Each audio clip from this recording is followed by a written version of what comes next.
Look out! It's just two middle-aged geeks trying to protect the hive. I like that. I like that you're branching out a little bit. Now we're going to get sued by Brett Goldstein and Jason Statham. That was the plan. Perfect. I love it. Yeah, because I figure if I can get both of their attention, maybe they'll be on the podcast with us one day. Wouldn't that be awesome? Yeah. I'd love to do like a whole run of Jason Statham film with Jason Statham. That'd be phenomenal. Dude, are you kidding me? I just want to hang out with that guy. He just seems so fucking cool. Like, Absolutely. I've been watching so many Jason Statham movies ever since I watched The Beekeeper for the first time. So I've been going back and revisiting a bunch of stuff. And it's like, we talk about like the 80s action movie is dead, but he's been making pretty much just 80s action movies his entire career, and I'm not mad about it. And like, yeah, they're not always the best, but like that's okay. Like Jason Statham 47 is just as fun as Jason Statham 22, which is just what I call these movies at this point, because let's call it what it is. Like they're just Jason Statham being Jason Statham in Jason Statham movies. In Jason, yeah, exactly. I was saying beforehand, there's a spectrum. There's a spectrum of good versus bad, but they're all in that eminently watchable. Sit back, have a good time, and watch Jason Statham blow up things and talk in a way that makes me question my sexuality, because correct. I have a low key man crush on Jason Statham that I don't think is so low key, and I think that's most people. Yeah, he just got that way he talks, the way he acts, and you love watching him do his thing. And he is the premier. I think it's safe to say he's the premier action guy right now. I think, honestly speaking, maybe Gerard Butler has his thing. Him, Butler, Scott Adkins, and he's kind of lesser. He's kind of like not as. Yeah, but he's still doing the thing, right? Like, I would argue that the Scott Adkins movies are equally as like that. They're the like Jean-Claude Van Damme movies. Yeah, that's a good way to put it. You know what I'm saying? Office draw, like that kind of thing, but he's still kind of a. Statham's like our top tier A guy, and then there's Jerry B, who's like right there with him. But then like you got guys like Grillo, and then you got guys like Adkins who are just like, we're doing it too, but we're doing it in like almost like the B sort of way, where Frank Grillo's like, let me fight them werewolves, man. And you're like, cool, man, you go fight them werewolves. Like, we're not going to say no because it's Frank Grillo. I figured Bernthal could be that, but he does more franchise and more like other spots. I feel like Bernthal could be that. I think Bernthal really, it sounds so mean, and I don't really mean it this way, but like he really fancies himself like real actor. I know what you mean. I don't mean it to come off the way that sounds, but like he fancies himself as like a real actor who's doing like Denis Villeneuve films. Like he's too good. Don't see Scott Adkins doing that. Right. He thinks he might think he's a little bit too good for those kind of roles. And so I get that to a degree. Yeah. Punisher is a little bit heady because it's a Marvel thing. He can kind of do that. I get that away. Yeah. And he actually is like forcing himself to act, even though there's times when you watch any of the Punisher stuff, you're like, why is his go-to just screaming? Like Frank Castle really probably wouldn't be doing that, but like that's fine. Right. You're not wrong. That is always my one thing with, I love him as the Punisher, but every time that he starts screaming and I'm like, my guy, Frank Castle's more like, yeah, just bring it down. Like we're gonna Ross and Friends it, bring it down. Because that's not really how Frank operates. He's really like a quieter, meaner, less wordy dude a lot of the time in the comics. Right. Yeah. Like he inner monologues and he writes war journals. Like the dude can talk to himself in a journal of pages. Absolutely, 100%. So there is that. I have liked him being back in Daredevil, even though it's only been a single episode so far. And I think that the finale of that is tonight. No, two more. It's 9 episodes. Okay. 9. Okay, so 8 is today. We should date ourselves, by the way, because this is Patreon exclusive. This is not coming out until next week. So actually, technically speaking, Daredevil's finale just came out last night from when we're debuting this. Actually, no, I'm sorry, a week and a half ago at this point, because it's every other week we do that. And for everyone else in the future, the season's been over for a while, but we know it's at least been renewed because they're filming it right now. Well, let's be honest. Was it renewed, or was it just kind of like we're going to take your one season and split it up into two? Let's be Well, honest. that's exactly what it was, because wasn't it announced as, like, 18 episodes 18, run, I think, or something like yeah, that? something really long, or even more than that. I think it might have been like a 20 episode run or something like that. Like, no, But you're at not going least to do they're that doing anymore. the thing that they are doing the thing that apparently every other fucking streaming service hasn't figured out, which is weird because Ahsoka also is on the same streaming service, and we're gonna wait 3 years between seasons, which go fuck yourselves. But, Mhm. like, at least we're getting Daredevil Yeah, next year. yeah. Reacher has been really good at that too. Like, Amazon's really good at already being well into production on another season by the time that the new season ends. Well, I feel like what used to happen. Well, Reacher is like the throwback old school primetime TV show. This is Yes. what TV used to be. You had a season, you came back, you had a next season. Came back every year there was a new season. That's how it was. The streaming thing is so different now, but I feel like it'd be better if shows would say, you know what, let's commit to 16 episodes at whatever how many millions of dollars you have, and then you just split it into 2 seasons. And then if it tanks and like it doesn't really do well, you have a second season that's already done. So you put it out there and maybe because a lot of times like you can build an audience sometimes. Sometimes you get a season and like it doesn't have your complete audience. Also, when the second season comes out, people go back, they watch things, and audiences get built. You can make a Yeah. decision at that point if you want to go keep going further. You can see you have a longer bit of time to decide whether to move on from that second season in a way. I think it's an easier way to do it at this point. Makes a lot of sense to me, but who knows? What do No, I know? we were talking about it before we were live, but Stranger Things has been on for 10 years, but we haven't even gotten to the 5th season yet. Like, that's ridiculous. Like, those kids don't even look like they're in high school at this point because We they're don't not even have a kids anymore. date. We don't have a date for the 5th season yet. Millie Bobby Brown is married. I know. Like, Was she like 12 or 11 when this thing started? You're like, yeah, it's just so wild to me. And yeah, I don't know, man. It's just a lot of dragging feet. I feel like there's the gluttony of pushing to just get things out there also tanks like the thought process of also being more timely. It's like I worry about that a little bit with Fear Street because I really love those Fear Street movies. And we got them all in the height of COVID over 3 weeks on Netflix. And like it was cool. It was so different as like a release schedule and all this stuff. right. And then they waited so long It to seems do a like, fourth how do you one. follow up? Why are you following this way? It's like so ridiculous. And you know what? We should talk about it real quick. I mean, we have another podcast about it, but Doctor Who is the same way for us. We know Yeah. this. Like No, we had I Russell. was trying not to get into the Doctor Who of it all because it's just making me sad. It is. Well, I'll be brief in case you don't know. We have, by the time you see this on Patreon, we've already probably covered the first 2 episodes of Doctor Who, the new season. But when RTD, it's amazing how quickly this thing kind of deteriorated from us. When we came back, RTD was announced to come back after the disastrous, well, mostly disastrous Chibnall run with Jodie. Not her fault. Love Jodie. No, Love the cast. Cody was great. That was the biggest bummer of it Yeah, all. yeah, she was great. I love the master. His name. I'm blanking on his name right Sasha now. Darwin, Sasha Darwin. That's right. He was great as or well. Darwin. Um, but the promise was RT for a long time. Doctor Who had been similarly fluxed with this kind of like, and no pun intended, with these kind of release schedule. We'd have like a release a year. We'd have to wait a year and a half, 2 years. We'd maybe get a special, and then it come. It was ridiculous at that point. But then RTD got announced to come back. He was like, "We're going to come back. We're doing Christmas special. We're doing once a year. We're going to have no long gaps anymore." And here we are. We had season one, a special. Season two is coming out, and then we don't know. We have a spinoff coming, Land of the Sea, Land in the War, The and war between the between land and the Land and sea. Sea. Can never get that title right for whatever reason. Well, And because it's then long-winded and not not the best title. it's a horrible title. I got to be honest with you. But then we're like, what's happening next? RTD doesn't even know. We're like, we have to wait for season two to finish before we maybe get a season three. And then if we do get a season three, it's like they gotta start then to process it, and like so that means there's no chance we're getting a third season a year from now. Yeah, Even if the it's scripts are written, or they'll say have to make sure the cast is in place and everything else.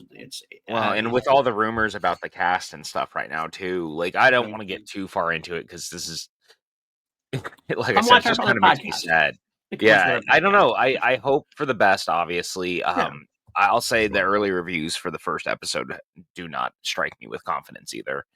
they've been Um, mixed. Definitely But remix. it's at the same time, I'm, like, giving it a little leeway because I tend to find that the season openers usually are pretty weak in Davies runs. They, historically, they always kinda have been because, like, you started with what was it? New like, not the Christmas episodes, mind you, but, The like, new usually York. the season openers, and so, like, the New York episode is not the best. Right. The Sontarans on the Moon episode, Smith and Not the Jones, best. not the best. So, historically, I think the only one that was actually pretty good was the season 4 opener, with the adipose. I've always felt like that one lands pretty well, all things being equal.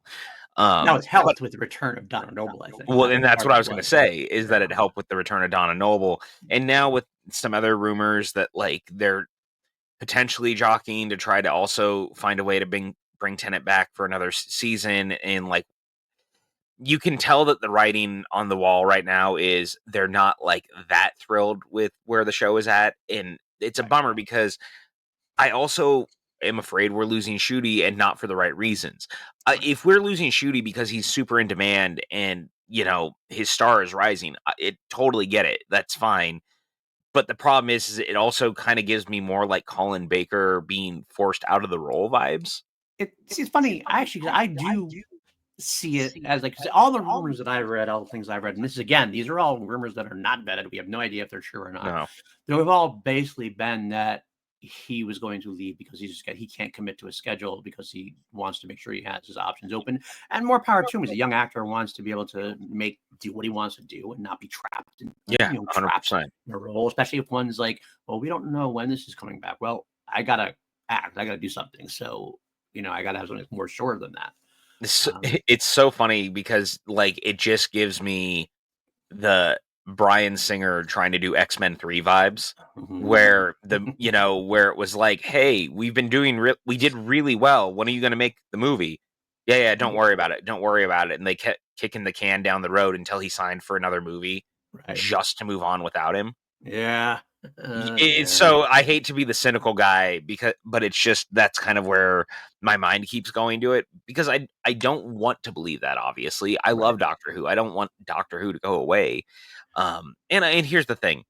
It's in a very different place also than it was when the stuff with McCoy and Baker and all of that was going on. Like Right. Doctor Who is still profitable for the BBC. It's Right. still their flagship show right now. The In thing the about Doctor Who that I want to throw in there when you're talking Yeah. about the whole good thing is that you could do this show with the plethora of actors that are around. You could do a half Doctor show, like a half and half and half. Like you could have like an episode, like you mentioned the Tenant rumors. You could have Tenant come Yeah. back and do a slew of episodes, and then have Shooty come back for the last half kind of thing. Because it's Yep. timey wimey, things happen like that. All of a sudden, Shooty goes off somewhere, and David Tennant has to fill in with the 14th Doctor. You can go all of a sudden, Shooty goes off and hits Paul McGann's era, has to leave and do something. And Paul McGann, Yes. you pick up with Paul McGann for a few episodes. No way to keep your actor. Like, sure, you could be the main doctor, but you could have like a fill-in doctor pitch in for a couple episodes here and there. It Dude, keeps it going.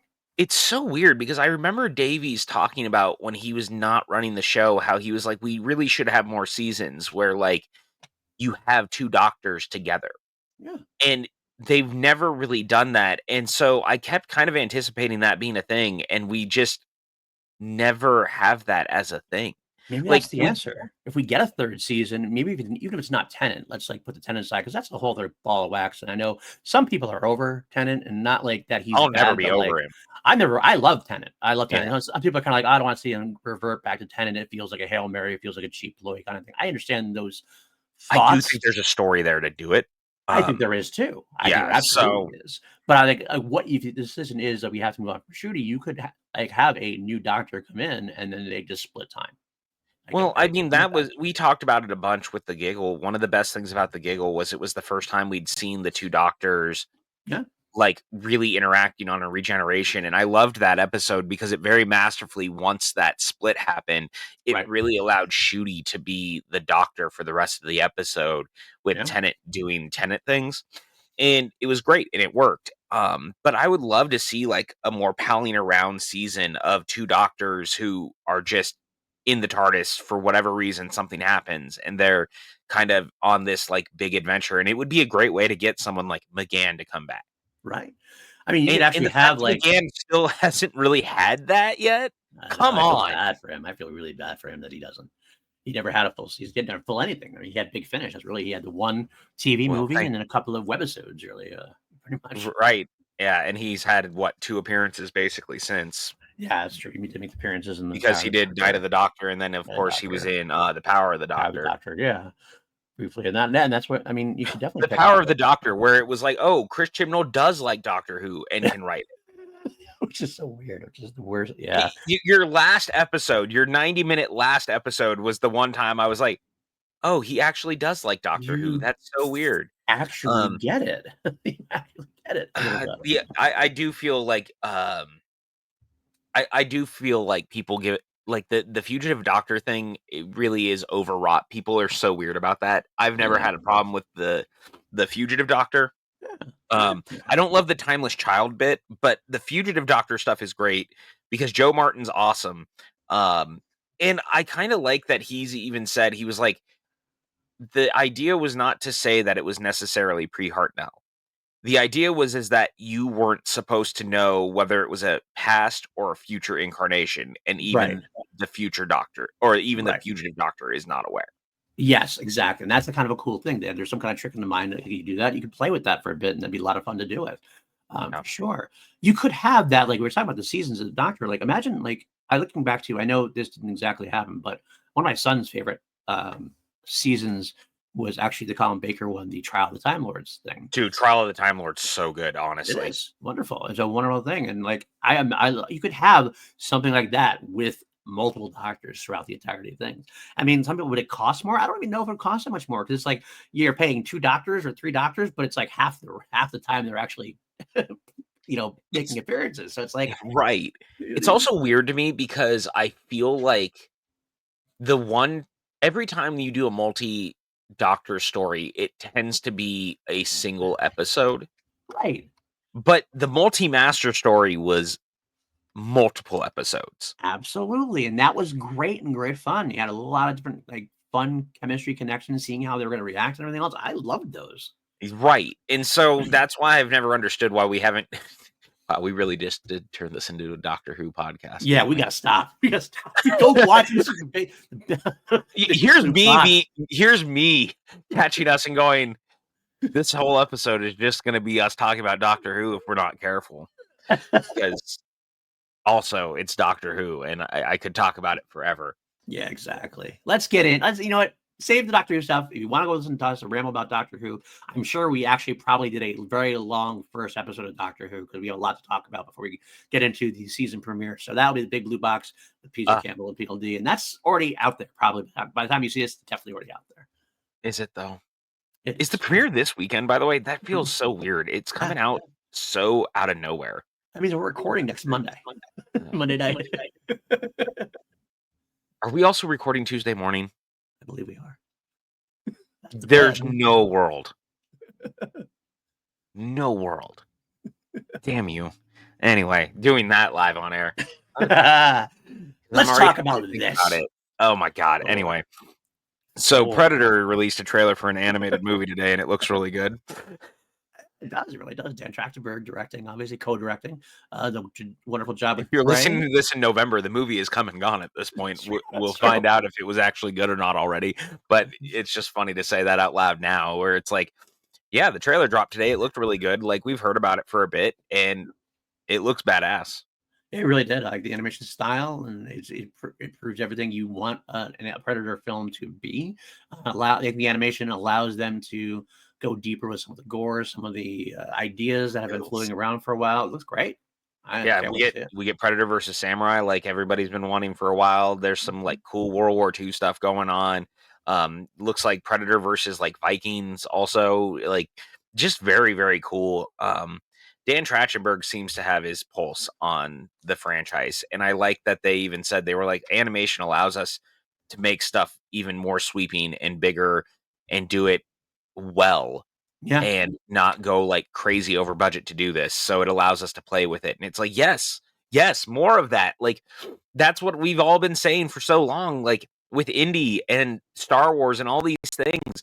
lean in on animation. Like, make an animated Star Wars film, man. Yes, I would love that. That would be so great. And the Clone Wars Yes. was there, but like that's not what we mean. The Clone Wars was just a couple episodes of Clone the show that they just threw together to make a Yeah. feature. Make an actual feature. Yeah. Like, look, with all those rumors about Heir to the Empire being the Dave Filoni movie, Mm, and the idea that you might potentially be bringing back certain characters. characters, guess how you could do that without having to de-age and do deep fake and all that shit? Mhm. Just animate it. I have been throwing it out there for a long time. It I've makes been saying no it sense to forever. me. Not only even movie wise, if you talk about TV show wise, the next animated show should be a post Return of the Jedi, Luke building the Jedi Temple Oh, storyline 100%. because it's the way you can have a story with Luke, Han, and Leia without having to worry about like You like can you get said, the de-aging and stuff. very good voice actors for it if they don't wanna do it. Yeah, absolutely. And I bet they could toss Mark Hamill somebody to do the voice of Luke Skywalker if he wanted to. They could even DH his voice a little bit if they wanted to. But I think he Yeah. could do it and be fun. I think it'd be great. Well, And what a and they great way to had someone voice Leia in Rebels who was real good. yeah, yeah, And, I mean, we clearly know that there are people who can sound like Harrison Ford, as it turns out with, The Great Circle Game. I mean, yeah, honestly, you could just hire him to do it. 100%. Troy Baker. Trey Baker, yeah. So, I mean, yeah, it's right there for you, and those are the things that people want to see. I mean, that's like some of the best, some of the like the biggest like accusations or whatever criticisms of the sequel trilogy was the fact that we never got Han, Luke, and Leia together again. Which I understand that everyone wants to see their favorite heroes growing up together. We can get those stories and get them done animated wise, and they'll be wonderful. Because Star Wars animation honestly doesn't miss. Bad Batch was great. Clone Wars is great. Rebels was great. Visions is a lot of fun. I mean, it really hasn't missed, honestly. and we get Visions 3 this year? Correct this year. Yeah, Yeah. cool. Gonna get a good I look at like that, Visions and a lot. I've heard a rumor that we because the rumor is now that animation Star Wars is going animation in the near future, kind of like to make up Mhm. for lack of live action shows. I've heard the rumor of a new show and a second show, which would be a full like 8 episode run for that Ronin from Vision season one. Like Yeah, there'd been a lot of rumors about Ronan, because I know the voice actor had been saying that he'd heard some stuff, but he wasn't allowed to talk about it, so that right. makes a lot of sense. I would love to see that an 8 episode run with a completely different style, with that style and everything else in the universe. It's a way to expand the universe in a way that we would need it to expand. I think. Well, it's the thing that I would argue that I think Marvel also should have been doing more of. Like, and don't get me wrong, I really liked What If for the most part. I thought season 3 was a little more shaky, Yeah. but they're also not using it in a way to advance the stories. They're Agreed. doing it as one-off type stuff. Like, I finally started your Friendly Neighborhood Spider-Man Mm, on your recommendation, yeah, and I'm really enjoying it. yeah. With the caveat being that it's not our Peter, Right, like it's a movie in another universe, right. Yeah, or a TV absolutely. show rather in another universe. Yep. And that's not a bad thing necessarily, but why not try to do some storytelling in animation with some of these things? Because you could fill in a lot of different gaps that way. There's all sorts of ways to tell stories that Yeah, we may not necessarily get on the big screen. 100%. I totally agree with you. Do it And in there's animation, and a lot of the clearly a lot of your actors are willing to come back and voice the characters because so many of them do in What If. I mean, dude, they even got Michael Douglas to come back. Like, I thought that was rad as shit. yeah, absolutely. I kind of feel like, honestly, as much as I've enjoyed some of the Disney Plus TV shows, I really have enjoyed some of them. A lot of them feel lackadaisical to compare to like the movies per se. I think they some of them could have been done animated and been like. Can you imagine like Moon Knight having been animated? Yeah, Phenomenal that way. I think it would have been a great way to do that particular tale. A lot of them yeah. can be done that way, and it can be done a little bit cheaper and save money. Like it spreads it out a little bit.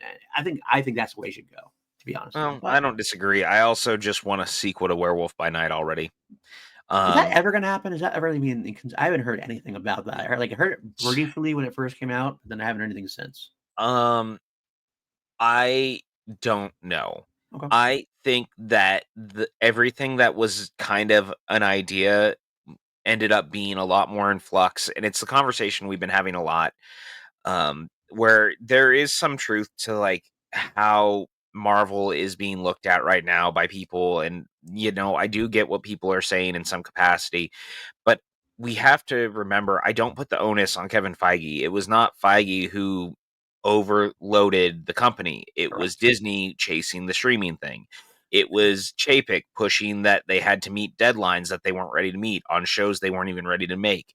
It was Iger coming in and trying to force them to finish a lot of that stuff. And there's all sorts of things that happen. On So the Marvel and onus, Star Wars, to be honest with yes, right, exactly, on both sides of that. you. And I'd argue Pixar. Yeah, absolutely. I think all the subsidiaries of Disney got hurt very badly with the streaming service in some capacity. Mhm.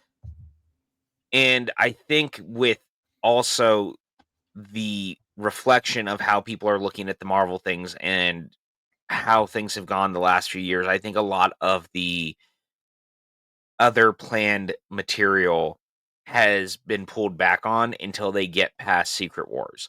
And so whether that means Werewolf by Night getting another anything, because I feel like it was very clear the idea was Werewolf by Night was going to lead into Ghost Rider and Blade, and we were going to get like the underverse of Marvel, as it were. Yeah, You were going to lean part into so, this yeah. supernatural hardcore thing Yep. because Multiverse of Madness had already opened that door. Right. And so we were going to start leaning into that. Midnight Suns really looked like it was a thing. It was Yeah. getting looked at for a while. I just think that all chips got moved in one direction, and so now if that was a thing, it has fallen by the wayside. Agreed. And that is just so that they can get through this next batch of everything. And for what it's worth, I get it. And honestly, credit where credit's due. I also think that Feige really is looking at this as like a grand finale in a lot of ways. And once it's over, it allows them to open the door to once again testing the waters to do other things. Yeah. But the pieces obviously are there for Midnight Suns when you already have Moon Knight, when you have Blade, when you have Man Thing, you have Werewolf by Night. You just throw Ghost Rider into the mix and you call it a day. And you've got two A-list actors who've both expressed interest in playing that character. Whether it was Keanu Reeves or Ryan Gosling, both those guys. Mm-hmm. You know what? Honestly, though, speaking of, I know maybe you don't want this, but like, it almost sounds like that'd be a nice way to do things. Is go to animation with that in a way. I Wow. I wouldn't hate that, don't get me wrong. I just desperately would love to see them all on the big screen together. I get that. I get that for sure. I mean, Werewolf by Night was a lot of fun. Lot. Werewolf by Night might be the best special that they did. I'll say this, the Marvel one-shots ended up being great, and I'm not talking about, like, the Coulson ones, but I'm talking, like, Werewolf by Night and the holiday special, and I'm hoping Punisher will follow that, trajectory because that is only the third one that they were gonna have done to this point.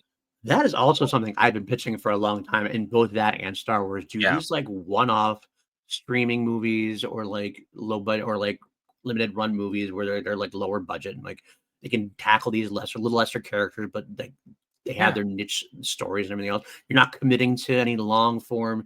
I mean, it's better to do like a 90-minute special on a Star Wars character than trying to do like a full 8-episode season at this point. Like that's committing a lot of money. 8-episode seasons are not inexpensive. Doing one 90-minute episode, as it were, but just a little bit more Yeah. deluxe is probably the way to go. You could tell a great story in 90 minutes to Well, really and, good like, effect. the Guardians holiday special was a perfect example of they just bundled it into Guardians Yeah. 3 and called it a day, and that sounds like that's kind of what this Punisher one was too, is that it basically got folded into, like, they're doing it while they're doing Daredevil season 2, so it becomes, like, you can find ways to do it Yeah. and make it work, and I just mm, Yeah.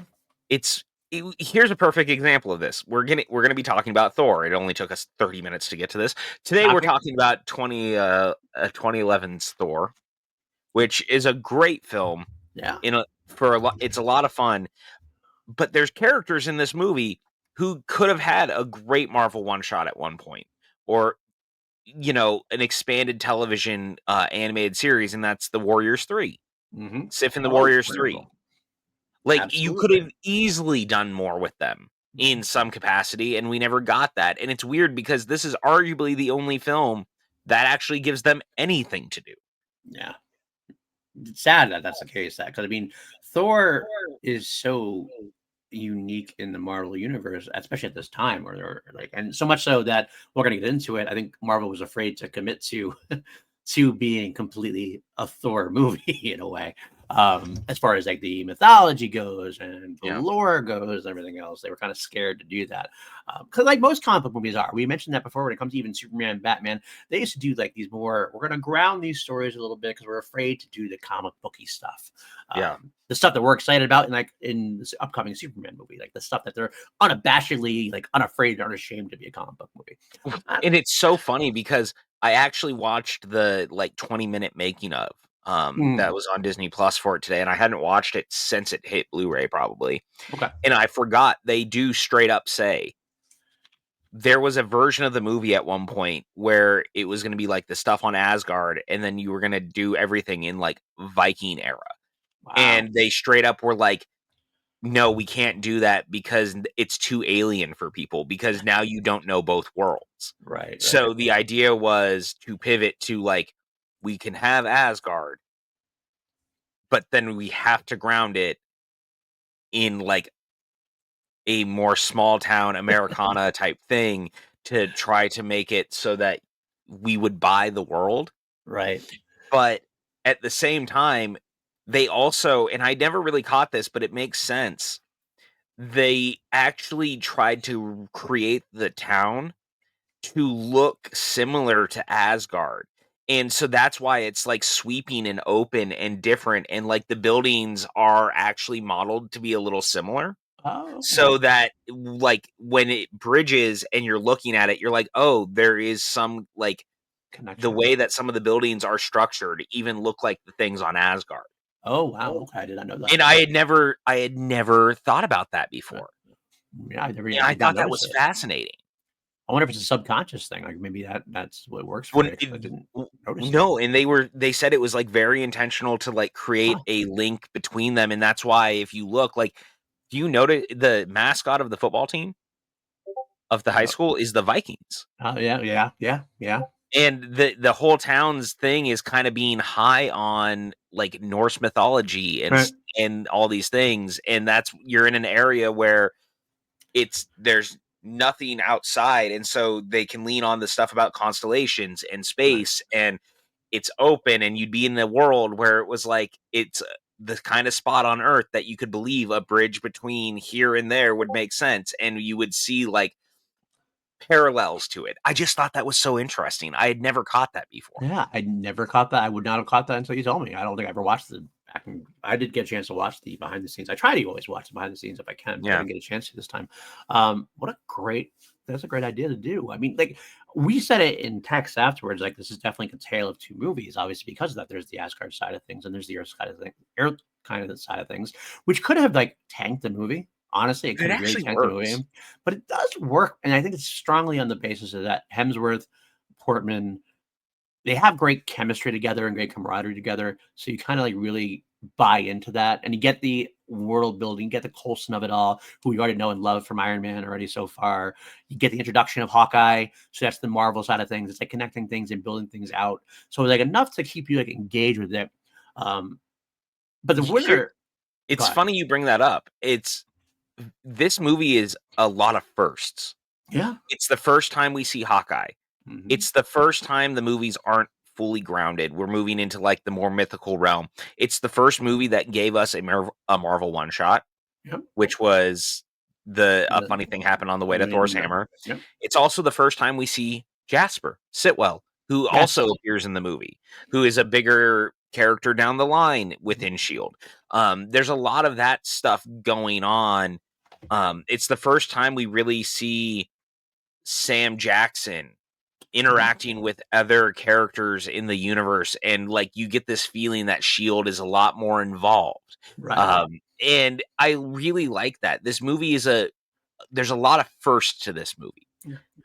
I mean, making Thor conceptually, if you told me we're making a movie about Thor, I'd be like, yeah, great. I love mythology. I love gods. I love all that kind of stuff. I want to see a god on Earth kind of thing. I love that kind of stuff. I mean, honestly, in a way, it's really First DC's Tesseract sighting version. too.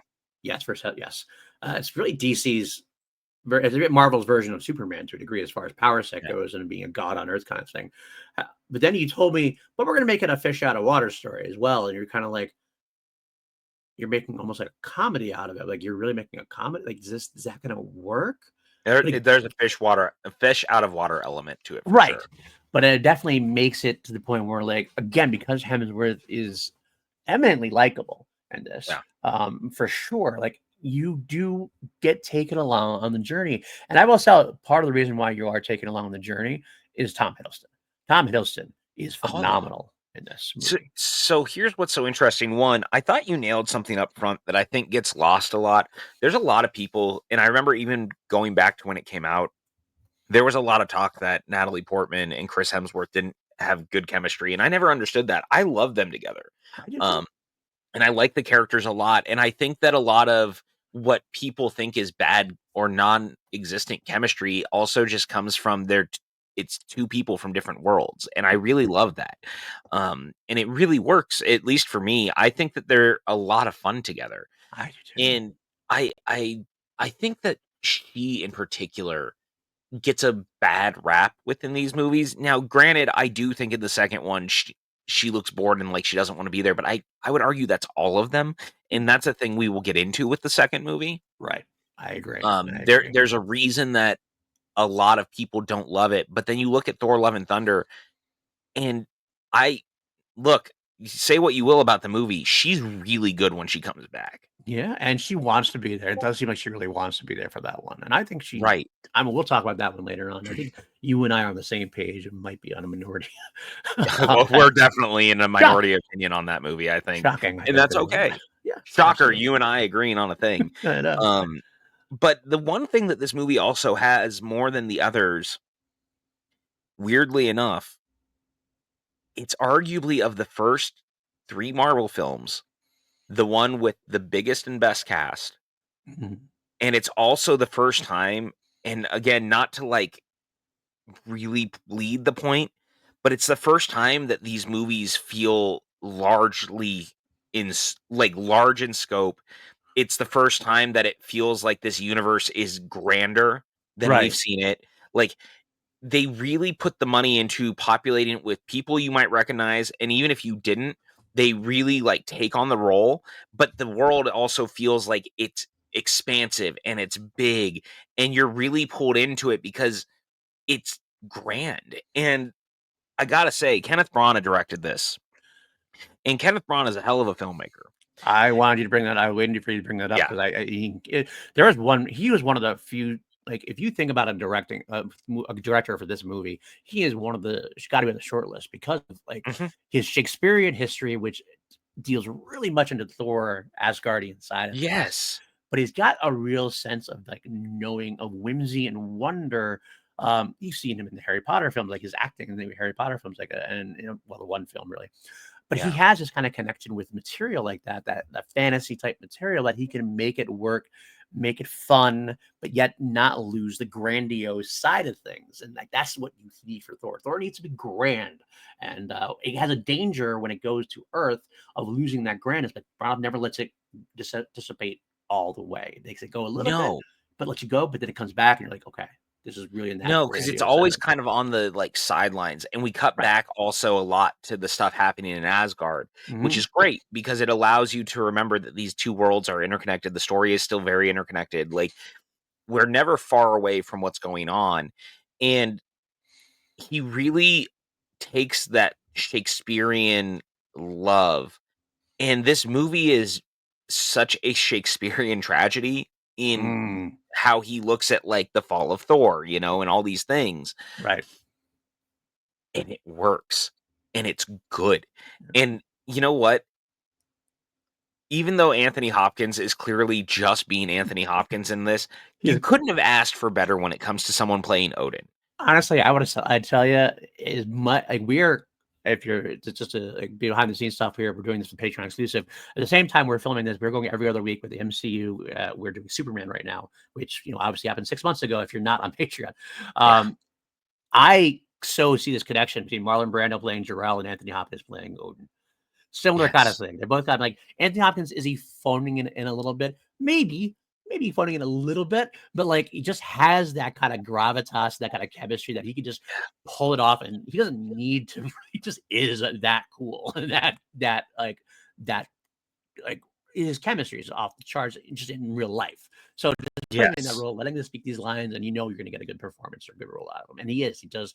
He serves as that focal piece of majesty. You believe he is Odin, king of the Well, gods. and if you're gonna ask one dude to give you like the entire backstory of a war between the Frost Giants and Asgard and deliver exposition, you can't do worse than Can't Anthony go wrong. You Hopkins. can't go wrong by giving Anthony Hopkins the role. Absolutely. Like Love that aspect. it works and it's really really good. And I would argue to the point that you made earlier, that's also where Tom Hiddleston comes in. And 100%. Hiddleston is such an interesting piece of this puzzle because he originally was going up for the role of Thor. Yeah. He auditioned for Thor. He did not audition for Loki. That's And so they realized that that was their guy. hmm And the thing is that he is also quite a classically trained actor right. in the same way that Hopkins is. He's done a lot of Shakespeare, he's done a lot of stage work. So having someone like him going off of someone like Hopkins and then someone like Hemsworth who plays the role of Thor exactly as he needs to in this movie, which is kind of a dude bro-y version of the character hmm who is vain, arrogant, like Brash. brash.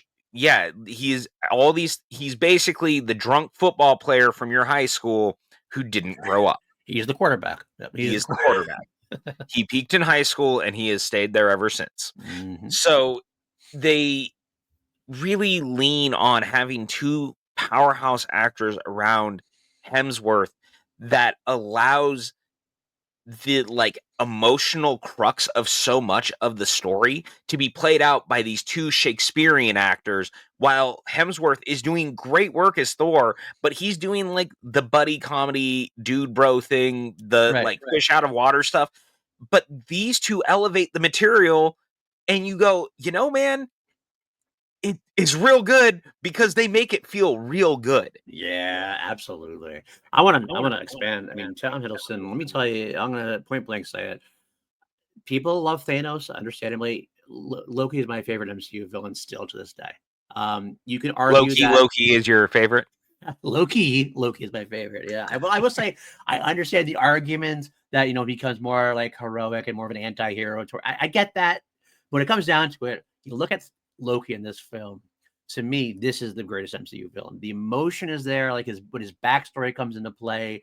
You see like this, like you can empathize just enough with them to see where he went wrong, and yet you see the decisions he makes, and you're just like, oh, but the emotion, like that scene with him and Anthony Hopkins when he finds out that, that he was stolen from the Frost Giants at birth, like it's palpable. There is Yeah. that tension there is palpable, and I would say Hiddleston almost outacts Anthony Hopkins in that particular scene. Almost like it is just really powerful moment, and he has this like sense of like chemistry with Christopher Hemsworth that's there when it needs to be. He's got this little bit of arrogance, a little bit of like a shit weasel thing that goes on as well because he's not as powerful as Thor. We know this. But like he takes all this, wraps all this up. He has to be a shit weasel to Thor, but he has to be a powerful god to like all the humans and everything else. And he manages Mhm. to make it work all the way through. And when you see him on that throne for the first time with his big ass ears and everything, you're like, damn, you take stock of him. And I Yeah. think Marvel villain is kind of like we haven't had a Marvel villain before this that was any worth any near the amount of Well, salt that that this is. right. That was the thing is like arguably the only one that we both agree on. We love Tim Roth in The Yes, Incredible Hulk, we did. Yeah, and I would we say for like William years. Hurt. Right, But again, I would argue that they're not like amazing villains, right. right? Like they're very good and very serviceable in their movie. But this is the first time I really feel like it's palpable just what a great shit weasel and how good he is. And it's also because Hiddleston just dude, he tears it up every time he's on Yeah. screen. That moment when the Sif and the Warriors 3 realize that Loki is the one who let the Right. Frost Giants into Asgard Yes. and they go to stop him and he, they're going to Odin basically to be like, "Hey, we're gonna tell him what happened," and they have no idea he's fallen into the Odin sleep. Right. And they walk in and they see Loki on the throne. That's what I meant. That first time you see Yeah, him, yeah. dude, and you Oh, just well, and the way he says it, "You can bring any of your problems to me," and the way he says it, and you're like, "Oh my god, he's just gonna murder them, though." right. Like, Oh God. he knows that they're trying to double cross him. They Mhm. know that he knows that they know, and, like, he just, he delivers it so well, and Jamie Alexander is, like, very good in that scene, Right. playing off of him, and, like, the restraint that she has to show in those moments, and they, like, basically have to drag her out is so good. Um, 100%. this movie would not work if it wasn't for Hiddleston, and you have to say, man, the fact that he has had such a run as the character, and they have found ways to continually bring him back and make the character have interesting journeys, whether it's him becoming a hero, whether it's him, finding his glorious purpose. Mhm. Um, the way that they've done that over and over again over the last 20 years or 15 years, I guess, rather, is pretty fucking good. I'm gonna say point blank, he had a great ending in Loki season 2, and that's when we kind of thought that was the end of his run as Loki, and I was like, "Okay, you know what? That's a great ending for him, phenomenal." And I have complained, I will be on the record say I've complained about RDJ coming back a little bit. I've complained about maybe Chris Evans coming back or whatever. I complained okay, they're getting the Russos coming back, or Hail Mary, they're getting like desperate, blah blah blah. I mean, even hypocritical. When they announced that Tom Hiddleston was coming back as Loki, I was like, I'm okay with it. 'Cause I I will never forget in real time having as they were doing the chair thing. We didn't talk about this at all. No, we So didn't. we really didn't. I actually loved the way that they revealed the cast so far for the movie. We know it's not everyone. They were trying to get ahead of it because I think there's going to be some outdoor shooting, and they had to get ahead of the people in the first block of the production. Right. And the big thing was the reveal that the Fox X-Men cast is coming back, which Right. which I love. They deserve a fitting finale. Not that I don't love Days of Future Past, but Marsden deserves a better run at Cyclops in Yeah. one film, maybe two, Right. than he got in the X-Men films. Like, Right. these characters deserve better than a last one-line cameo like Kelsey Grammer Right. in Days of Future Past also. So, love that they're coming back, especially Alan Cumming. I can't believe that he's coming back as Nightcrawler, and he Yeah. seems so thrilled, which is really heartening. Yeah. I agree. And good for Feige. Again, this is going back to the thing that we've talked about, that Feige's been around since the beginning. We have to remember, like, he was a smaller production assistant that led to producer to et cetera, since the beginning. Mhm. And he likes these cast members and he wants to see them succeed. So them doing that was a huge win. But we were all kind of talking. We have our fantasy football chat. We were privately texting as the chair reveal was happening.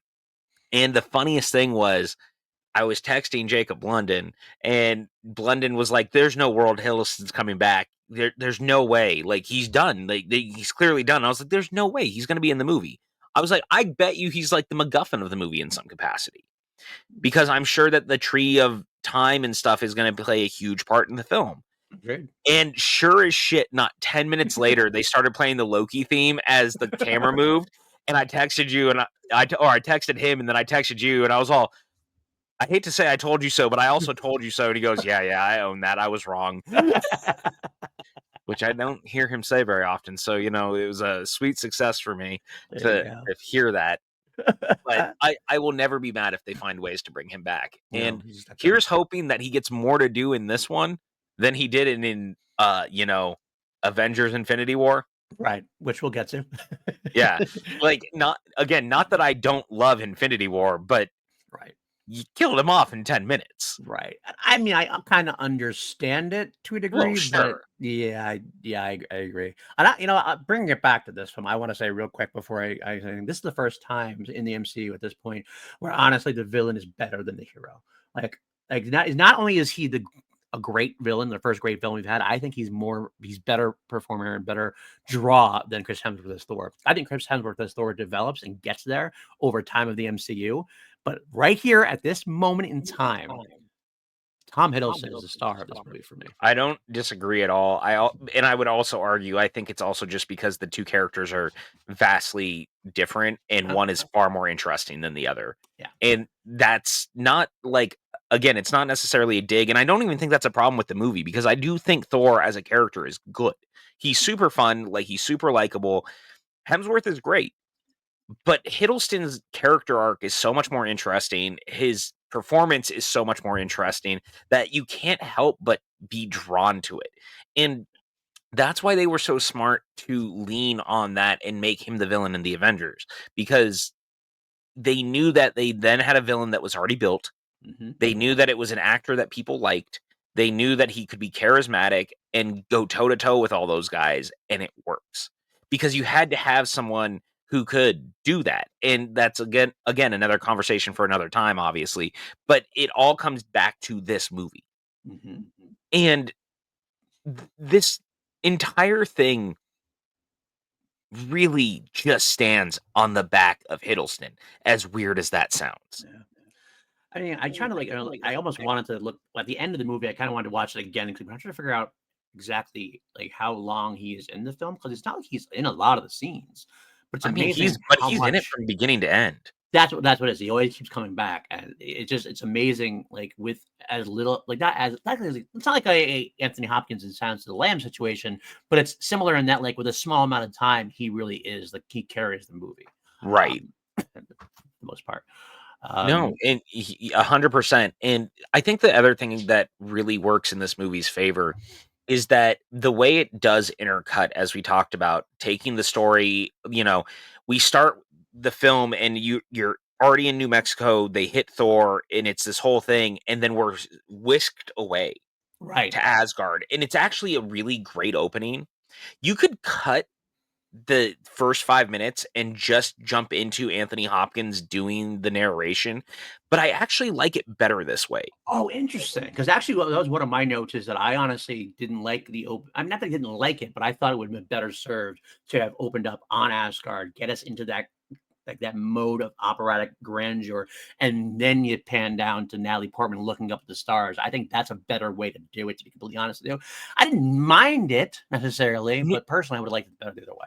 No, but I'm also a sucker for taking a movie or, like, starting your movie mid-movie Mm, and us cutting back to getting there, but I also think it's good because it grounds the movie out the gate in that, "Don't worry," again, being aware of this movie is very earth set for a lot of it. For people who are like not really into mythical things, it allows you to be reminded up front, don't worry, we will get back to this. interesting. I And completely disagree, but I understand what you're saying, and I can see why you say that. I completely disagree with it. I just love the idea of it not doing that. I love the idea of like let's bring you in, let's hit you over the head. This is where you we and are. I agree with you, right? Right, And I see what you're saying, right. but I think that we have to remember we are not the target audience. You and I read the comics. Yeah. We are not the target audience. Well, the This target audience, we have to bring in the other audience, is what you're saying. Actually, I think right. it is like, and we are the target audience. It's the other Well, people we we have to are, bring but in. the general audience is the bigger Right. grab. And there's Gotcha. a lot of people like fantasy is a real hard sell for a lot of people. Hmm. Remember, the first Lord of the Rings and the first Harry Potter probably actually were helped a lot by a world where we had just gone through some shit and people Hmm. wanted to escape into different worlds. Hmm. That's not always the case. Fantasy stuff is such a hard sell usually. So for them to be able to like ground it a little bit, but then give us a good 20 minutes of just fantasy is the right move because it allows you to then be like, cool, we've now expanded the world. We now see where this is, and you're a little more accepting in some ways. Again, general audience, not you and I. I And get. that's why I have to make the argument. I understand. Yeah, I understand the argument. To me, I would argue that if like Natalie Portman's character was the focal point, like it was her movie, and that's the movie we're going with. We're seeing someone like entering the bigger world. that's the way to go that way. But I feel like when the movie is supposed to be Thor, it's about him coming down. So you have to establish him first and then coming down and seeing all the like almost that's almost like the fantasy part. And like we're watching it Well, from it's his world as well. interesting because I actually think it's one of the how did our hero end up here sort of things. I And so get he is that. technically the focal point. Yes, it starts with the 3 scientists, but the focal point is that they hit Thor with the car, and Right. why is our hero out in the middle of the desert in New Right. Mexico? So, again, it's a your mileage may vary sort Yeah. of thing, and it was funny because I had that exact thought while I was watching it that you could easily take that out, but I think it's good for the audience also because you create a character that you are now going, was he banished? Did something happen? Like, you create a little air of mystery, which is also always, like, kind of fun Right. because No, I get if you that. don't know the character, you don't necessarily know, like, how he ended up there, Right. and so there is something to be said about creating a little bit of mystery out of it. I get that also. I think part of it is, and this is definitely a situational thing, but I have grown, I don't, I've grown tired of it, or I'm not as fond of that trope of beginning in the middle That's of a fair. movie as I used to be. I feel like it's best served if we're going to do that, that we are going to, the reason why we're doing it is that we're going to recontextualize what we see. It's almost Sure. like, I like the idea when like you see something and you're like, you see it some way, but when you see the backstory, you go, oh, that's why we saw it this way first. This doesn't seem to do that to me. This seems kind of like we're just going to hit the action and then go, this is how we got there. Yeah. I'm a little tired of that that No, trope no, it's myself. fair. I don't I can't fault you for that. I do understand that. It's just one of those things, but I do love how much that once we also pan to Asgard and we see it for the first time, it's actually like low key one of the more beautiful set designs and Mhm. most interesting designs that of anything Marvel has done and continues to do. I would argue Um, it's funny you mentioned Lord of the Rings because it really reminded me of Rivendell. Oh, very yeah, much so. yeah, 100%. I and it's real grandiose. It looks very Jack Kirby like Yeah. with some like modern aesthetics, which I really, really dig. It really pops off. It looks really good. That whole section of the movie really makes me feel like I understand the reality of these worlds Right. and like where everything stands throughout. And that's what makes this whole thing work is that once you start that, like all the stuff with the frost giants is so great. You got, credit where credit's due. I think Comfior is so good as Mm. Lofi, the king of the frost giants. Yes. And dude, the design of the frost giants is so cool. The way that they're shot is so cool. Um, it really lands. I will say, I think that there's a little bit of darkness to the world that doesn't necessarily need to be there. And that was do you remember when this came out and it was in 3D? Yes, I do. I Because do. it was nearly impossible to watch Right. in the opening because it was you were wearing the dark 3D glasses and you really couldn't make out what was happening. Right. We've come a long way from that, but even just seeing it now, like it's God, it looks good. Like it's a little too dark still, but I really like it. But this whole world, this whole war, everything that happened, how Odin and them like this rift that it created, and like the kind of complex politics, as it were, Yeah. of the Frost Giants and Odin and all of that is great. I And agree. it makes a living, breathing world. Sorry, I'm really like really excited about Yeah, this I actually. get it. I love the fact because I love the fact we get like throughout the entire film we get these hints that there are other realms and stuff like that. Yes. And like it's like, ooh, I want to visit all of these realms. This is great world building. This is great universe building. And I mean, we haven't even touched the surface really on Thor. We've had 4 Thor films. We still haven't touched the surface of everything we could do, to be completely honest with you. But I I do think we love. may only have one more shot at it at this I point. know. I agree. I agree. Unfortunately, although I would love to see something like this is the future expanded out to doing like a. I've always thought what a great story we could have, even if it's like an animated series or if it's like a Disney Plus thing. The gods, like of Yeah. Marvel Universe, you'd have like Warriors 3 in there. You could throw the Olympian gods in, the Asgardian gods in. You could throw all these different like the kind of things Yeah. and cross them over and stuff. It could be a very cool anthology type series to do. They call it Journey to Mystery, just like it used to be, like Yeah. that kind Yeah. of thing. It'd be a Well, wonderful. and I love that there is a nod to that in this too. Like, and that was part of what the like being in New Mexico, because of their what is it? Their whole thing is the journey into mystery or whatever. And I love that that was their thought process when they were Right. doing it. Yeah. It's so good. I just love that because yeah, that would be great. Again, those are the things they should be doing. 100%. Absolutely. Um, I'll say this too. One of the things that makes me really happy about this movie, though, is that once that stuff is all established, they never turn away from it. And Right. even once it's like grounded, as you would call it in New Mexico, Mhm. the fantasy elements never end. And I really appreciate that even once the destroyer shows up, they don't try to ground it. It is Right. legitimately that destroyer walking through the middle of the streets. They don't turn away, and then the Warriors 3 wear their clothes exactly as they're wearing it on Asgard. They don't, send them to a shop to change or anything like that, Well, you know what you see happen often in these kind of things. Right, You do see that, like, we're gonna disguise ourselves and stuff. No, they're just there to be them. right. We got Xena the Warrior Princess and Jackie Chan walking down the street, which is one of my, random favorite one-off lines in a movie. Um, it just kills me every single time.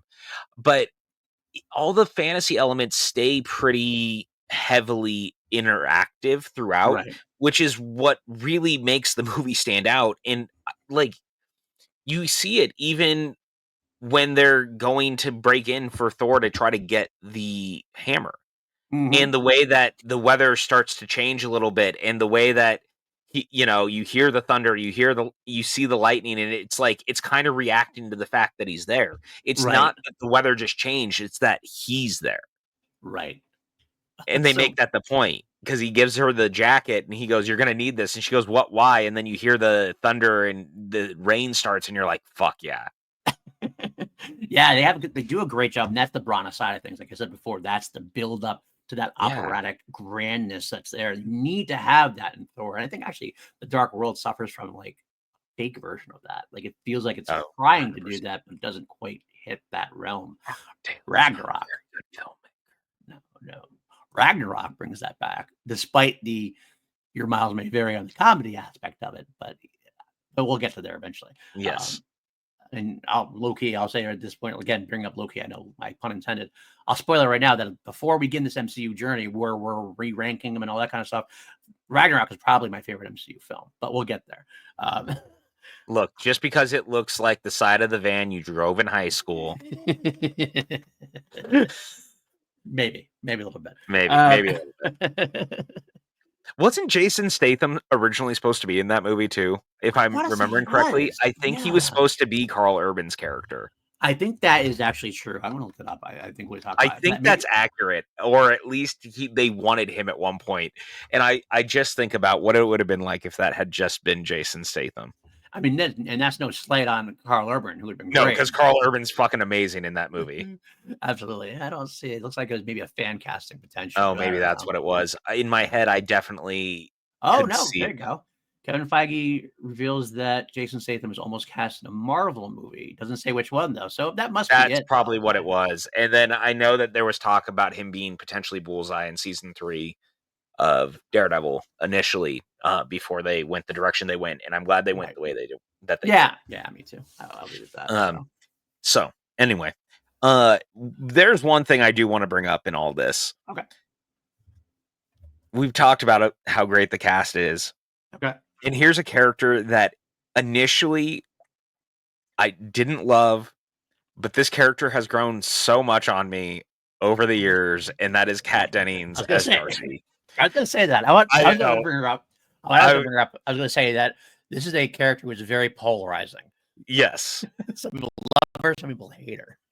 I've really grown to like Darcy, and I she's really fun in this. I never not liked her. I get like when people talk about it, like she can be annoying if you don't. I guess I can understand that, but I always laughed. I always chuckled. I thought she was kind of like she was the fish out of water part that we needed. Like she was like Yeah. almost the audience because Natalie Portman was more of the heady scientist type and everything else. She was the one that had the love interest, whereas Kat Dennings was just kind of like us watching like going, wow, fucking Thor. She's the perfect version of putting someone like us right in the middle of everything and being like, guys, this is just ridiculous at this point. I almost wonder if we saw too much of ourselves in her, and that's why people didn't like it in a way. Maybe, honestly, but Am I that annoying? it really works for me It does too. in this film, and I like that they've done more with her as time has gone on. Um, but she really is like the audience surrogate character. And one of my favorite random one-off lines is she keeps talking about the iPod, and she's really frustrated after Shield takes all of their stuff, and she keeps bringing up the iPod. And then Eric Selvig is like, "Well, okay, I'm just gonna email one of my friends. He's dealt with these people before. Like, maybe they can help us." And she just looks at him and she goes, "They took your laptop too." And just the way she says it, and like the camera, and like Selvig's face just looks so like sad and Distraught. disappointed, Yeah. and you're just like, it's just really funny, and it's silly, but it works, you know? It's so funny. I love Y- that. Yeah, like it's just a little thing, man, but it makes me laugh. And I'll tell you what, I think this might be the most polarizing thing I'm gonna say in a way. I love that she called it Mew Mew. Mew Mew, yeah, it makes me laugh. Mew Mew, Mew what's Mew Mew?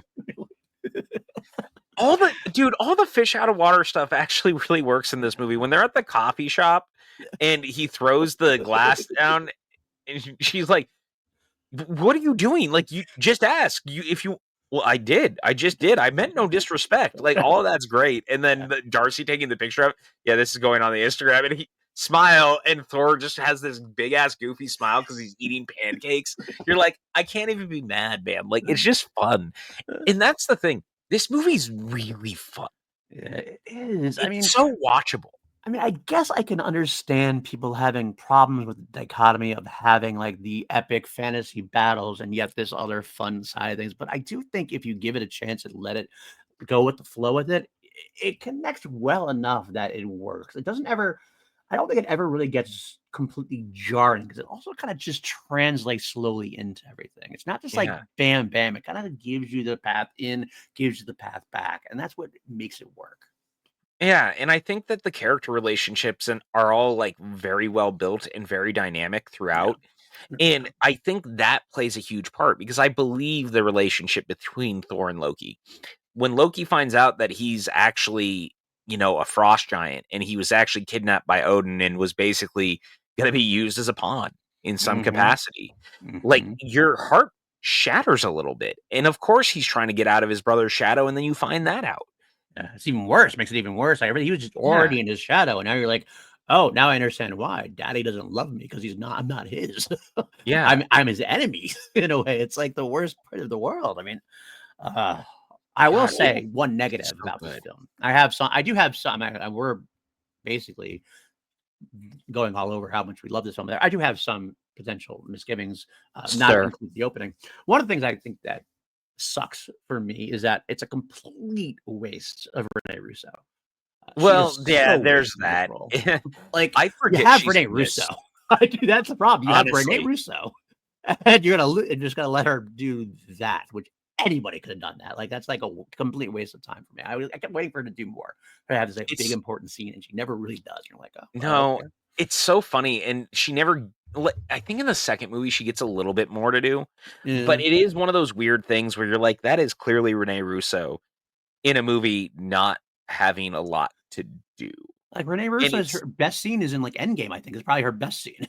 Like Yes, it's not correct. even in the Thor friend. Like, what are we doing with it? I don't know. It's a very interesting choice, having her there, and again, that feels more like them just trying to fill in an Right. actress you recognize to Right. be in this world as Odin's wife, Right. and that's great, but also give her a little more to do. She's got a couple of decent lines of dialogue, and she's very good when she's playing off Tom Hiddleston, but again, it's there's not a lot happening there. I always wonder if there was more initially with her at some point, because it feels like you casted her, you gave her something, and maybe she got cut for some reason, and that's why it feels like that's the case. Otherwise, if this was her story, this was the script we had, why do you offer that to Rene Russo, and why does she accept it? Yeah, I guess you can say like Anthony Hopkins, Marlon Brando, they're all smaller roles per se, but Anthony Hopkins has a hefty part at least, even in his like small amount of screen time. It's a hefty yeah. part. Right, just sitting there as Anthony Hopkins' wife for the most part, Tom Hiddleston's mom. It just seems very incongruous with like what you would do. Yeah, and I think that this is another one of those, we're still in the Marvel's a little afraid of going outside of the runtime thing still Hmm. too, Yeah, because this movie is under 2 hours. So there's a world where I could see some of her stuff getting cut out because most of the deleted scenes, if you look on Disney Plus or on your like Blu-rays, a lot of them are of their time on Asgard.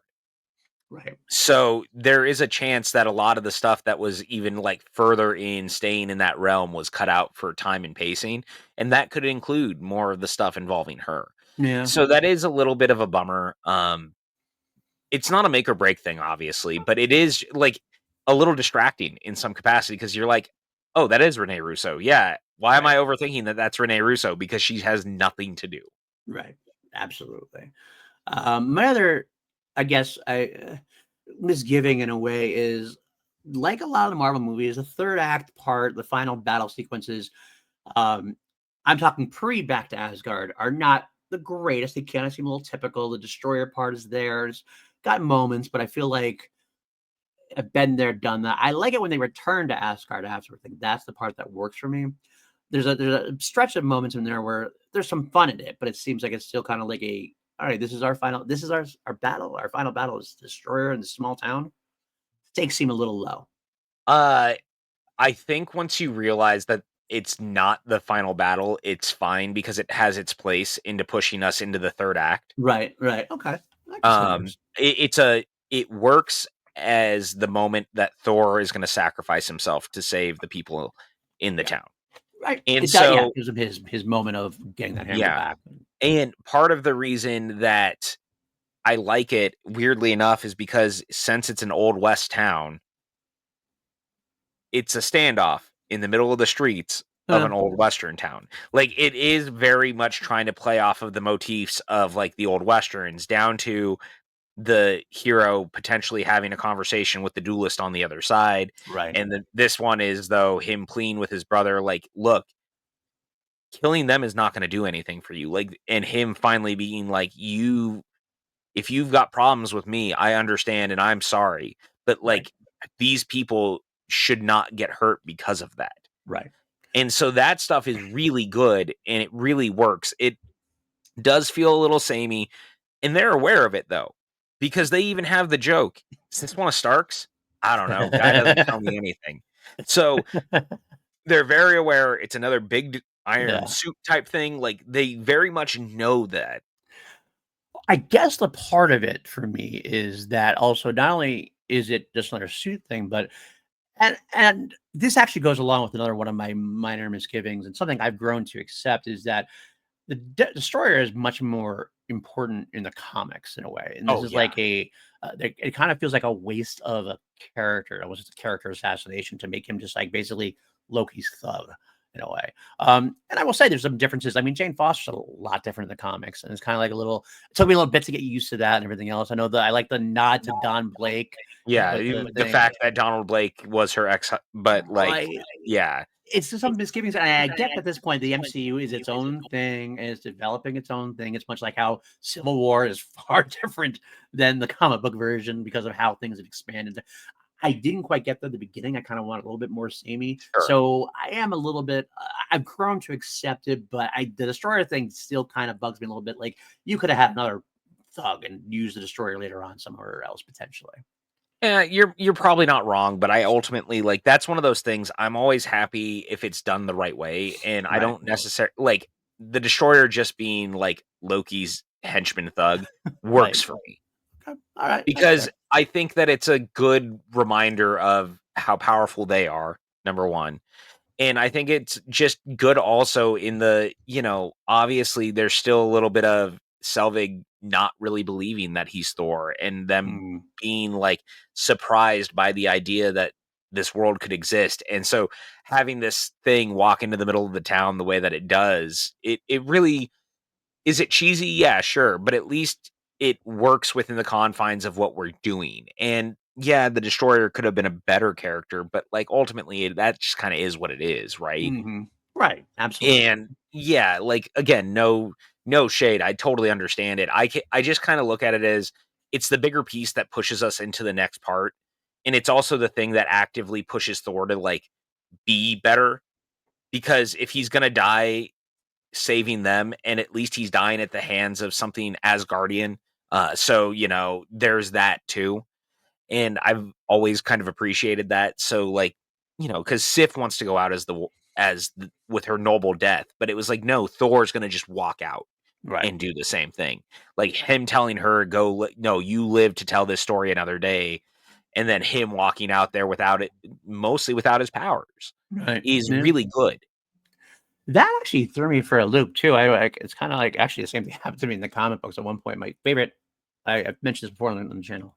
My favorite Marvel Comics hero was Hercules, Right. and at one point in the comic book, he got stripped of his immortality by Zeus for some reason, and then he like lost like half his powers, and like but they were very like vague on what that meant, like because basically like, Zeus took his immortality away, and all of a sudden he was like half strength, and like they never really made it clear what happened. All of a sudden, randomly later on, he was back to full strength. It was never really figured. Like But I was that's like, pretty comic-y. right, absolutely. But like, so when this happened to Thor, and like he takes Thor's hammer away and sends him down, I was like, wait, but he's a god. Like, so that made him less. Like, because I also like the drug, like the needle punctures his skin and stuff, and he gets taken out by a taser. I'm like, wait, a taser took out Thor? And didn't they ring to be that like they took away some of his powers as well in a way? Like, it's kind of like again, it's so vague to me as far as like, Well, are you did he take the away movie his makes it the hammer or is point, it and I gotta really give them credit because I hear what you're saying, but they very much tell us up front when he mm, strips him of his when he takes the hammer away. The thing that Odin says is the person who wields this hammer mhm, will have the power of power of Thor. Thor? So it's the hammer that gives them the power. Right, but then like the thing is like so I guess my question is what does that mean? Because he still is able to like tear ass in the shield base. Like he tears through Well, all these he's agents and still stuff. because he's still big, he's still strong, but he's Right. not superhuman. So again, I guess that's my point is like, where is his levels now? And it's not like again the end of the world. I get over it and everything else, but I was a little Yeah. like I'm trying to follow going because I remember going like, oh, wait, a taser took him out. Okay, all right, that's where we are. And then drug. Well, Oh, and he okay, okay, even like when he goes, he looks at the one guard and he goes, "You're big, fought right, bigger," and then the dude fucking hits him, and you see like he's still surprised. Like that right, dude throws down with him. yeah, So it's even for him that he's still not used to. He thinks he can be more powered than he is. Like, yeah, he can tear through a lot of those dudes because right, he is physically still a big guy, right, but he's also absolutely. not like the world's strongest man or anything. 100%, 100%. It just again, and again, I get over it, nitpicky stuff. I'm just Oh, like, I get it it. just it gave me trauma from my childhood when I was trying to figure out how strong Hercules was at that No, that's fair. That's fair. point. The shield break-in is a standout MCU thing for me though, because it allows Hemsworth to be really good Yeah, at being Thor right. and the arrogant side of him, which I really like. But it also gives us Hawkeye for the first time, Let's and Hawkeye that be stuff is Hawkeye. really good. Yeah. Like, he really gets that first moment of Hawkeye when he takes the arrow, like, he's standing in the face of this, like, godlike being, like, kicking ass, and he's like, "I got it. You want me to take him down? Alright." Let's like My favorite is the Coulson. You better make a choice. I'm starting to root for this guy. Like so good. again, it's funny because we talk a lot about how it's very clear when Marvel does reshoots on things nowadays. Yeah. It's very clear that even the stuff with Renner is added after the fact. He interacts with literally no one other No than one. like talking to Coulson, but Right, he's right, never on screen with anyone. right. So like it's all very clearly added after the fact, but I don't care because it really works within the film. I gotta say, I don't notice it, honestly, until I think about it afterwards. Right. Because, like, I'm into the movie enough where I'm like, "Okay, cool. Get it." And then, like, Right. after, like, "Oh, yeah, he didn't. Did he really know that?"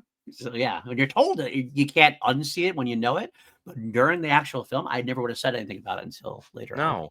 And I tend to find I'm that way with most of those movies, to be Yeah, honest. Like, it generally doesn't bother me too much. right, Every once in a while, there's, like, the obvious ones, and you're like, "Come on, man." But, right. like, that's also anything, because sometimes shooting movies is hard, and you just can't get people in the same room on the same day. It Right. happens. Absolutely. Especially the more and more we go on, and the bigger and bigger casts get with bigger and bigger stars, and Yeah, because I wanna say, like, Cumberbatch's stuff in the Avengers movies, like, was largely done on his own, mhm, and he was mhm. put into the movie after the fact, Yep. mostly, I which remember is how wild.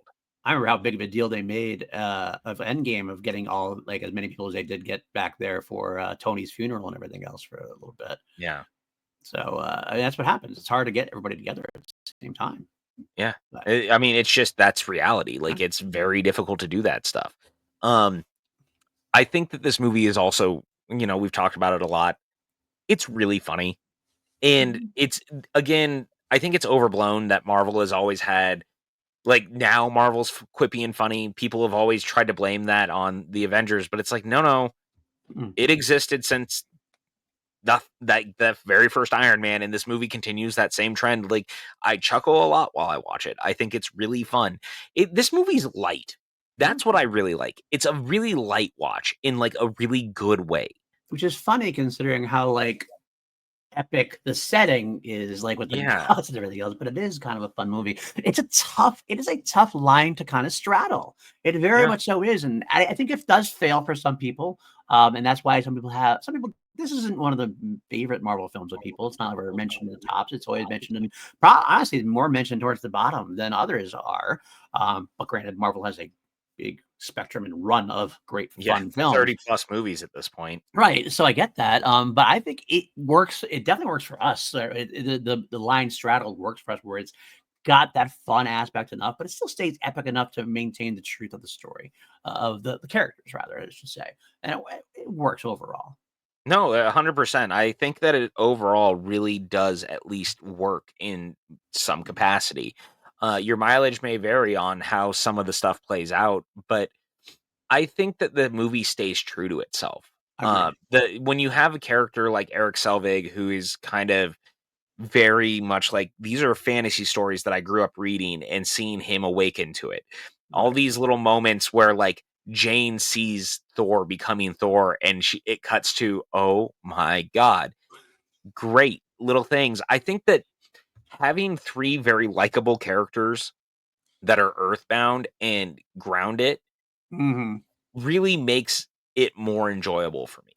Absolutely, I get that entirely, the Because same if thing. they weren't likable, the stuff on Earth wouldn't work. Right, and that's the thing is we had to keep in mind that Marvel had this idea. Not only we said they were scared to make a full-on Thor movie, which I get to a degree also, but this is not just a Thor movie. At this No. point, we know we are moving Thor into the Avengers. This is Right. the first. I think this is the first time we actually have at the end Thor will return in the Avengers, like as Mhm. like the bumper. Yeah, another first. So I think that like it's solidified now that the Avengers are happening. So in the mind, they got to go. We have this grandiose thing, but we got to put Thor into this earthbound superhero team. And we can't waste time in the Avengers really doing that.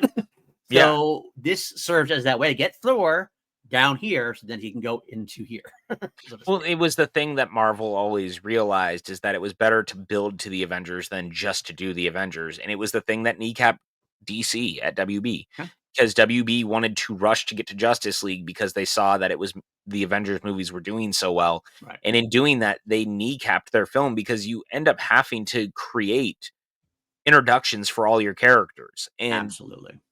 that's a problem, you 100%. know?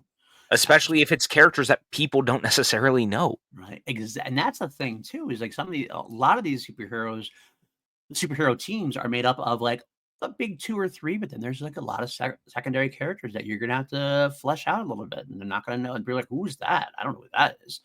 I mean, DC had Superman, Batman, and Wonder Woman. Those are the big 3. Yeah. People know them, but after that, it's a little sketchy at that point. Yeah, 100%. The Avengers are actually even worse when you think about it. You think about the very first Avengers team, Captain America, Thor, Hulk, Iron And Man, Iron the Man in Hulk. that big ass, like, tin suit. Right, and the Iron Man at before Iron Man 1, if you try to do the Avengers first, Oh my god. nobody knows who Iron Man is, honestly. I No. mean, comic book fans do, but the general audience is like, "What?" You mean that song by Black Sabbath? Right, exactly, that's what it is. They would know Hulk, They would know Yeah. who Hulk is. They might have a glancing idea of a Captain America, like who, like, And oh, Thor, obviously, you could go either direction because Thor is kind of like a, Norse god. he's a Norse god, but you don't see him as a superhero, so you don't know the Marvel version of No. Thor really in a way to degree. So, I mean, that's so different. I mean, DC actually, I think that might have been why DC was arrogant enough. Like, well, you know what? They have that, but we have Batman, Superman, and Wonder Woman. We all know them. Everybody already knows them for the most part. So that made it like, but it was still an arrogant Yeah. decision that poorly kept them up for Oh, yeah, sure. 100%. Also, can we talk about I love that every time that Thor talks to Coulson, he calls him son of Cole. I think that is one of the funniest bits that stays into the Avengers is calling Oh, him son of son of Cole. Cole. And let's talk about Coulson in general. Again, Oh my god, dude. spectacular role. I just I love Clark Spectacular. Gregg. Clark Gregg knows his assignment.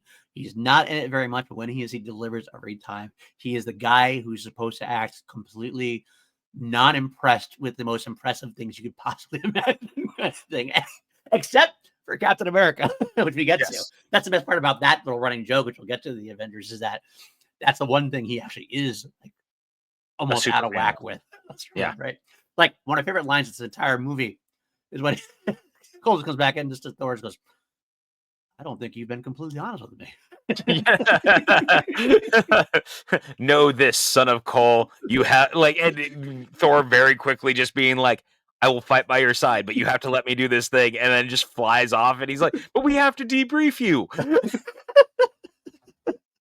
I Oh, I that's so funny. I love that. I think that's so good. And again, it also shows like it's so funny to me. So Shield has been around for a long time, but boy, they also look so fucking incompetent. Yeah. I mean, that's the typical thing. It's That like no, I know, but it makes me laugh. They just I feel so agree. fucking incompetent. They're almost like stormtroopers. Like they're supposed to be the Yeah. badass, death elite troopers, like the Empire. They're supposed to be the badass, and but like at the same time, they're basically just fodder for our heroes or whoever needs Yeah. to beat them at the time. Unfortunately, You when he has Thor after the break-in and he's like, "You made my men look like a bunch of middle-aged mall cop or minimum wage mall cops." That's hurtful. The way he delivers the line is just so good, and it's funny because that was the way the original trailer opened. yep. Was that shot of him saying that to Thor because they knew very quickly if that they had Clark Gregg front and center of that trailer, you'd go, "Oh, this is in the same universe as the rest of those things." Iron Man 2 had already pointed we were headed there, obviously, Right. but like it's a nice, a nice little continuation of that, and it gives you that that good feeling. I do wonder if Feige like had an idea like how that was going to go with Clark Gregg when they cast him in like Iron Man 1. Was that the idea that he was going to do this?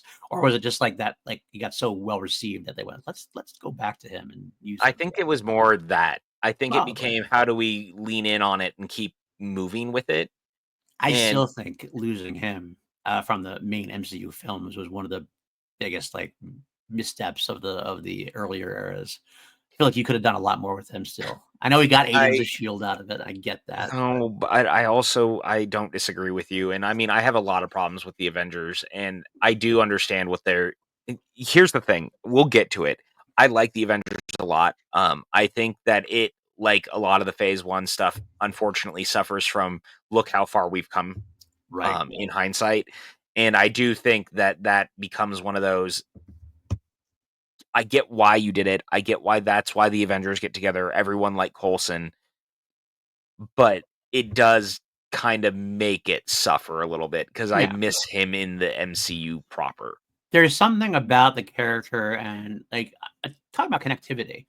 His connectivity over like him always being around is just like that kind of he's that loyal friend. He's that friend you Yeah, see. You're like, oh, it's he that was the family dog. guy. Right. Exactly. It's a great point. They It's killed exactly the what I family said. dog. Kill the family dog. Bad move. But I guess I understand you're trying to make it like you're trying to They're raise trying to create the stakes. stakes. Yeah, They're yeah. trying to create the stakes, and it's the thing is I got real frustrated, and I kind of went off in our fantasy chat about it, but like You I'm did. really tired of stakes being people must die. Yeah. I think it's a general lack of imagination It's a cop that out. we think that death is the only stake in things like this. Because people were talking about Thunderbolts and talking about how, well, if no one dies, there's no stakes to the movie, and it's like, none of these characters have to die for there to be stakes. Right. That's not Absolutely. how this works. No. Agreed. And I really don't love that as a concept. And so it really frustrates me. And it's so funny because then you look at Picard season 3. And Picard season 3 is so good because not only is it basically just the lost season of Next Gen, and it's trying to bring that franchise to a better close than it ends up going out of because of Nemesis. Mhm. Um, but the stakes are never that they're going to die. They're Right. not going to kill off the next gen characters at this Right. point. Right.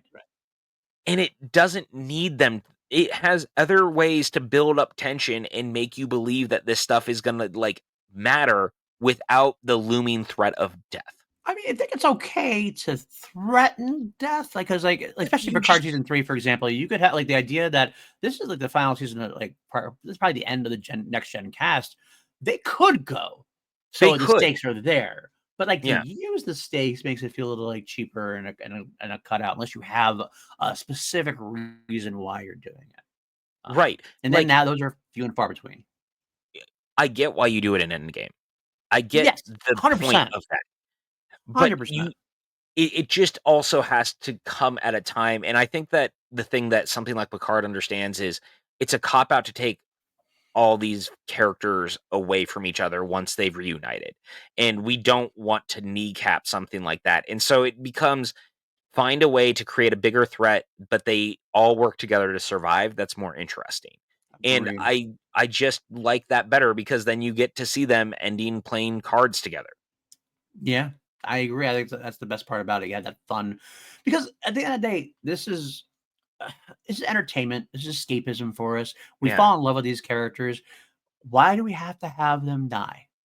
Like, why do we like right. the idea that they're fictional characters just means you can like it's like what I hate to bring up a franchise that maybe shouldn't be brought. Well, Hagrid, when Ruby is Hagrid, Yeah. Robbie Coltrane during the Harry Potter reunion special, he mentioned something like, Hogwarts will always be open to you guys to always come back and revisit us because that's what fictional characters are. You want to revisit these characters. You want to be able to just go hang out. You want to have the happily ever after. You don't have to see them die because we have to That see them was in that the real life. right, and so that was one of the weird complaints I think that was lobbied or that was lobbed a lot at Dial of Destiny, Yeah, honestly, as weird as it 100%. sounds, was the people who were really upset that Indy didn't stay in the past or die at the end, and I was like, "No, like, that defeats the purpose." Like, Right. the idea is that he has more to live for. The stakes are that if he stays behind, everyone else is gonna be lost without him. Like, that Right. the stakes are not leave him behind to die, it's Right. get back and fix the things that are broke. Like, Absolutely. mm, And anyway, by the way, 1:32. It was an I hour and know. 32 minutes before Dial of Destiny was brought up. That was your I think that might be a record for you. So At this point, congratulations. probably. Congratulations. I'm really happy for everyone at home who is still sober because I didn't say anything about it. I actually, in the back of my mind, about an hour 20, I was like, "Are we gonna get a whole episode? Are we gonna Oh, do it?" God, no, Oh God, god, no. no. God, no. Where's the fun in that, in reminding people? At this point, it's Stockholm syndrome for everyone who watches, and they're like, "Oh God, here it is. He's gonna make me like this movie, isn't he?" And it's like, here's the thing: you guys don't understand. Yes. Yes, he will. Yes, eh, you also have it wrong. You're stuck in here with me. Nice. Absolutely. Absolutely. It's so good, man. I just so this all being said, this is a good movie, man. It's Yeah. not like top tier Marvel. It's not amazing by any stretch of the imagination, but it's a really good time. It's really fun. It's a really strong, like out the gate first step for this character. Um, I think everyone's really likable. I think the action really works. Mhm. Idris Elba is actually really good as Heimdall. We really haven't talked about that At all. I was actually gonna make it at all. one of my catch-up notes is gonna be we haven't mentioned Idris at all, but he was a wonderful decision to make, Yeah, and I especially gotta say, like, all things being equal, I really like the 3rd act. Again, you can take or leave the stuff with the Destroyer, but once you get back to Asgard, really the fun. fight with Loki and Thor it's not, like, grand and epic, but it's done in a way that it feels smaller and more intimate while being on a grand stage that is the Rainbow Bridge. Yeah, absolutely. And when Visually, yeah, it's stunning. visually powerful, and when you realize that Thor has to make the decision that he has to destroy the Rainbow Bridge so that Loki can't cause more damage, and it's gonna stop him from seeing Jane, it's actually a pretty powerful moment because it just shows how far he's come from the beginning of the movie that he would sacrifice love. There's some stakes right there. There's some Yeah, stakes for you. Didn't need death at this point, right? no, it's about that, and then for, how is she doing? Well, she looks up at the stars for you. Right. And you're Right. like, "Damn, dude, like, that's powerful, that's the good stuff." And I like that the basis of that is that, right? Absolutely, absolutely. It's interesting though, we mentioned that the stakes and talking about stakes and death. How did you feel about Loki's uh leap away at the end there?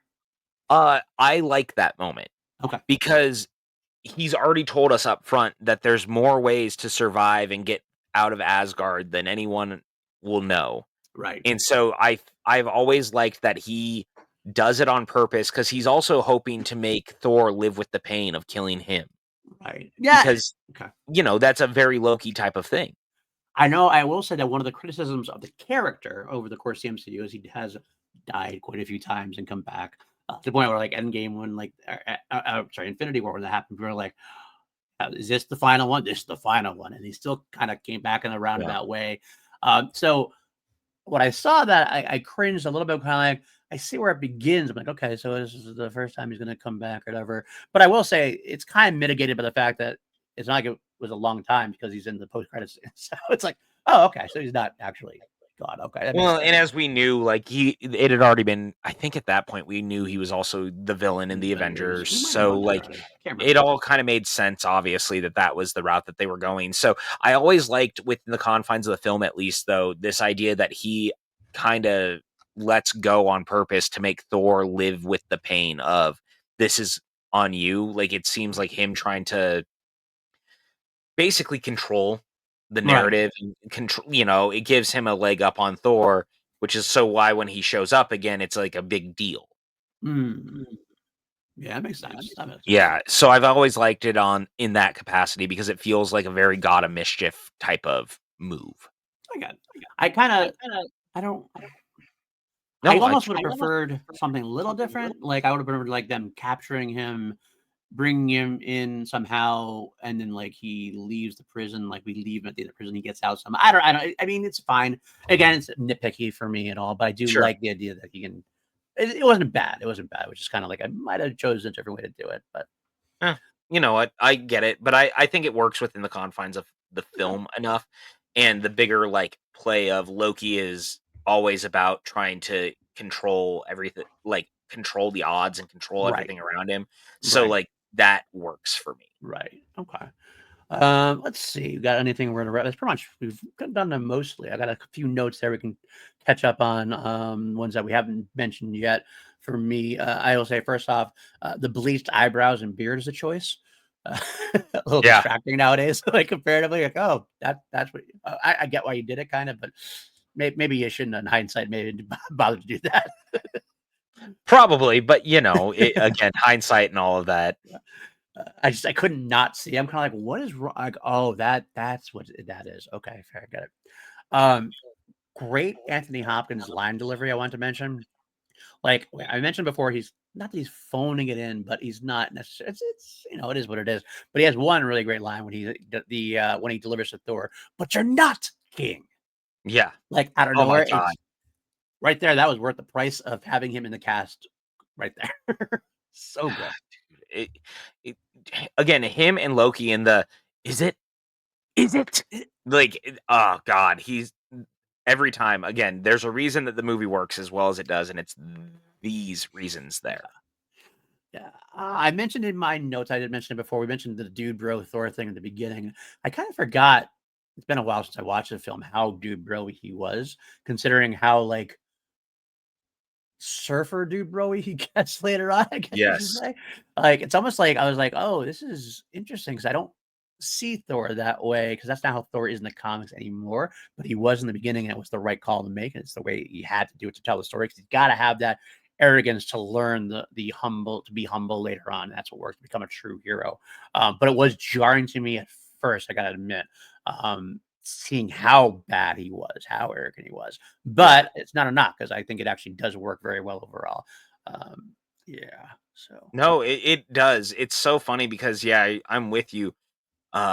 You kind of forget what an arrogant asshole he is, and that's yeah, actually what I love is that that's another line from Hopkins is the "You're a vain, arrogant, cruel boy, cruel and guy. you Yeah. are not worthy of of the power of the hammer." And just the way he delivers it, because he shuts him down, and then Thor shoots back and goes, "Well, you're an old man and a fool."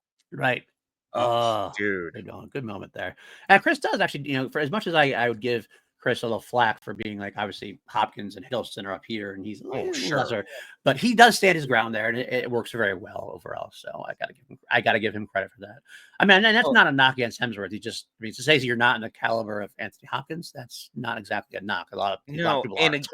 again, I would say that he is surrounded ultimately by the actors that he can more easily go toe to toe with, because he was Right. still not like a dig at him, but he was still finding his footing as Thor, so it was better to have Easily, him yes. surrounded by other actors that allowed him to find that footing. Right. Natalie Portman's a great actress as well, but the role she was playing allowed him to play that way. She didn't have to have any really, moments where she had to go toe to toe with him. Kat Dennings got to sit there and be, powerful.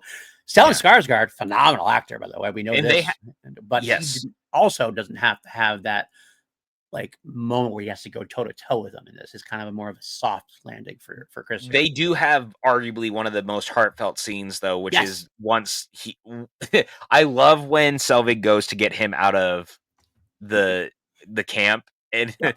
he's having the conversation about everything that happened, and well, that doesn't explain how he went through my guards. Steroids. Steroids. Steroids. He he was upset. He's a little bit of a gym freak Right. or fitness freak or whatever he calls it. And it just makes me laugh. And but then they get to the bar, and like the scene with him in the bar is really good. And then right afterwards, he's so drunk and he goes, I don't think you're the god of thunder, but you should be." Hey. Their drunken chemistry, camaraderie, they're so good. Yeah. Stellan Skarsgård's such an underrated actor. I can't wait to see him in Andor again, coming up soon, Yeah, dude, end of season 2. he's one of the best actors. That whole family is real talented. Yeah, yeah, absolutely, absolutely. So, You could pretty much put a Skarsgård in any movie, and I'm probably gonna be happy about it. yeah. And such different roles they play too. It's just different kind of things they've done over the course of Yeah. their career. I mean, Selvig, Luther Skarsgård, then you have like Alexander playing like the vampire in True Blood and doing Godzilla and doing so many other things that way. And of course, Bill Yeah. Skarsgård, who always is in every kind of makeup or mask possible to be a creepy son of a bitch in a way. No, and we Um, got a whole TV show on its way now with him, yeah, because he's doing so, yeah, Pennywise again in the Dairy prequel. which I'm excited about. I'm actually very excited about. So, yeah. All right. Anything else that you wanted to touch base on? Before we No, go? I gotta say, I think that, we kinda said it, but I do like all the little nods to the overall MCU. There's a great line Skarsgård says about SHIELD, making the leading researcher on Right. gamma Yep. radiation, disappear, and you're Yep. like, "Oh, that what a nice nod." There's a lot of good little nods to the overall MCU that is still building out. Love all that. Great post-credit scene. It's Yep. really setting up the Avengers, and Loki seeing the unlimited power of the Tesseract. Well, I Yes. guess that's worth a look. Um, this is a good movie, man. It's not a as far as origin stories go, it's pretty by the numbers, but that's not necessarily a bad thing. It's got Right. a great cast. It's fun. I laugh a lot while I watch it. It's got some great action. The Shakespearean kind of undertones to it all really helps sell it, because Branagh really treats it with respect and like reverence. He doesn't try to downplay that. And I think that having him do it was the right move, because I think it does give the movie that extra bit of gravitas that like could have been missing if it wasn't him. No, agreed. Absolutely I agreed. think it's the thing that the second movie suffers from the most. Mm. And that's why I No. think, like, once you get to the third one, Taika was the right guy for that version of Thor, Yeah. who is now no longer the Shakespearean tragedy, but we're moving towards the more like metal 80s, Right. version of the character, which again is not a bad thing. It's actually a very good thing, but we will get to that. So as far as I'm concerned, I think this is some of the most fun you can have with a phase one origin film, Yeah, as it that's were, and or that's the just best an part origin about film it. in Like, general. it's an origin film. It's an origin film that like doesn't have to spend a lot of time with its origin because it's the slow burn is the origin. It's like not like you got to get the 15 minutes origin story out of the way so we can get to the rest of the movie. No, the whole movie is kind of the origin of Thor as you get to it. So it's able to really put that together as a film, which is why I think it does work despite the two disjointed stories that have to like match up together and a kind of mash them up together to make it work. But it does work, and that's the important thing. Yeah, I think it's is as far as we're concerned, this is the best version, and at least of what you're hoping for, this Mhm. is about as best as you can ask for. Absolutely, I think so too. Good work for them. I'm excited for them. I'm excited to see us continue throughout this. It's rekindled my love for the. I've never lost my love for the MCU, but getting to go through these again has been quite a blast so far already. You're Just just can't wait kind to of continue. reminded, right? Yeah. I can't wait to go next week, of course. Or next 2 weeks from now, Captain America: The First Avenger. Joe Johnston, I know you love that boy. So Oh, man, I do. I'll tell you right now, man. I'm friggin' amped yeah, because this is one of my favorite MCU movies. It's my boy Joe Johnston. highly I underrated. think it's Highly the one underrated. that yeah, I think it gets lost in the shuffle in a way that's almost unfair. Um, Because I Winter I Soldier is considered like the one of the is considered by many to be the best MCU film, and it's like so it yeah, overshadows First Avenger completely. And it's a standalone film. That's the thing; it's mostly a standalone film on its own. That's what's kind of yeah. weird. How, as much as someone who likes connectivity like I do, like this is really we're going to talk Well, about for actually, sure. But we'll talk about it. It is, but it isn't right, because no, it ends yeah, up, it ends up like the way that they connect back is more by like family family lineage lineages and and stuff. like Right? I love Like, that though. yeah, I can't wait to talk about it. I'm so yeah. amped, but like this is a good movie, and 2011 was a good summer for Marvel, in 100%. my opinion, when you had both this and Captain America coming out so close together, and both of them being as good as they are. Right. But this one in particular, I think it gets a little lost in the shuffle. But I think it honestly is one of the shining stars of what made Marvel more interesting in the end, because it proved that we could do more than just Iron Man and the Hulk. Like we were able to do something a little more fantastical, and we would see more of that in the next film. Absolutely, absolutely. All right, let's rate this bad boy. We on a scale of 1 to 11. We always turn things up to 11 here on PLD Projects. We begin all hovering around the same areas, and I'm kind of a little worried when I think about it, like as far as the future goes, because these are considered some of the lesser Marvel films, somewhat sometimes, and like we're still high and all around the same bunch at this point. Iron Man, we both gave an 8 out of 11. Incredible Hulk, I gave it 8 out of 11. You gave it 8.5. Iron Man 2, I gave a 7. You gave an 8. Where do you throw Thor in there at this point? I'm gonna sound like a broken record. Jesus Christ. I feel like it's an 8. Like, it's a very Two. solid entry. Like, it's so good, it's so fun. It just lands the way that it needs to. I think it has some really nice highs. I think it does have its lulls and things that aren't always perfect, and that's okay. But again, it's a good movie, man. Like, it's a lot better than I think it gets credit for. And I think it's just very watchable. I'm giving this guy an 8. I am also likewise giving us an 8 for the same exact reason. I feel like it's like we are broken records at this point. It's like Yeah. every MCU film is going to be an 8 out of 11. I mean, I know there's some that are higher. I'm sure there might be some that are lower, but I don't know at this point because they are all eminently watchable for sure. And I guess it's also kind of hard like comparing them. Like it's hard to compare a Thor movie with an Iron Man movie because they're both different types of movies, really. And they're superhero movies, but they're both very different styles. So it's kind of hard to sometimes do that. They have their own MCU style, which puts connectivity together, but they're different kind of features. So it's like more like your miles may vary. I might like this much more about Iron Man, but I like this part about Thor. Um, I don't know, man. It's hard to say, but I get an 8. I give it an 8 as well. So I'll Yeah, give you that. see, you get it, and I do. Again, we might sound like a broken record, but I think it's very much in line with what I anticipate a lot of Mm, these are going yeah. forward. I make fun of us if you want. They're all kind of that middle 8 of 11 kind of tier. And I don't even know if we're going to get very many low films. I don't think you and I have films in this watch through that we really don't at least enjoy Yeah. um, in some capacity. So find out, I guess. Yeah. We do have another ranking we got to do though. The Stan Lee cameo ranking. We got that going on. Stan Lee driving the truck. Did it work? Did it work? And leaving the Uh, truck. I just called it the truck driver. That's what I called it. I was like, I have we got Hef, Gamma Victim, Larry King, truck driver. That's what we have. Those are the Truck ones we have driver, so far. number one Truck driver number one. No, okay, for nice. now. Okay. Because it's the way he did it work, and it's just such a like funny way he does it, and he just looks so proud of himself, even though the back of his truck just ripped off. That's fun. Okay, I still prefer. I put it at number 3. I still prefer the real when he's like impersonating the real life people, like the Hef and the Larry King thing. Still make me laugh. But Yeah, I do see what you're saying. I can see that for sure. Did yeah. like that one as well.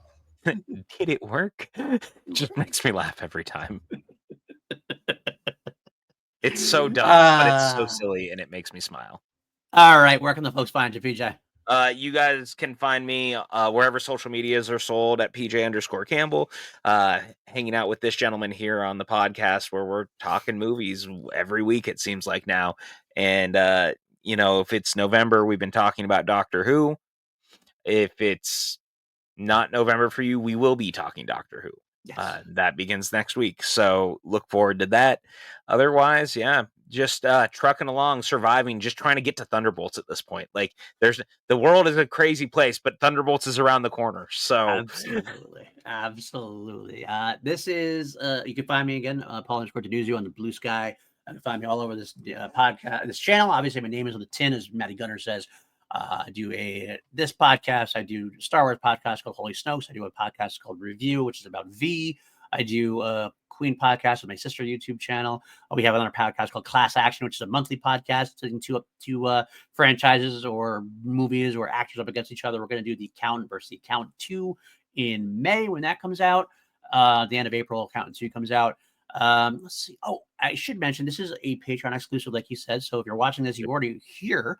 But if this is in November, December, and you want to see what it's all about, we probably got a lot more of these already, a lot waiting for you. You can join the Patreon, patreon.com/PLD Projects, or YouTube membership. We can get these early. This is going to be our MCU is going to go here first for exclusively for at least probably 6 months, 5-6 months, depending on how it goes. So definitely join up with that. Yeah, I guess that Doctor Who podcast this comes back as well. We try to do that as an after show. We don't do it as a podcast throughout the entirety of the year, but as an after show. I feel like I wanted to say something else, but one I of guess us join it up. One of us join it up. join it up. But if you can't, like, subscribe, comment, all that stuff. We love talking to you guys, hearing what you guys have to think about these things as well. Yeah, so that'll do it. And we will see you next time. Bye, friends. Peace.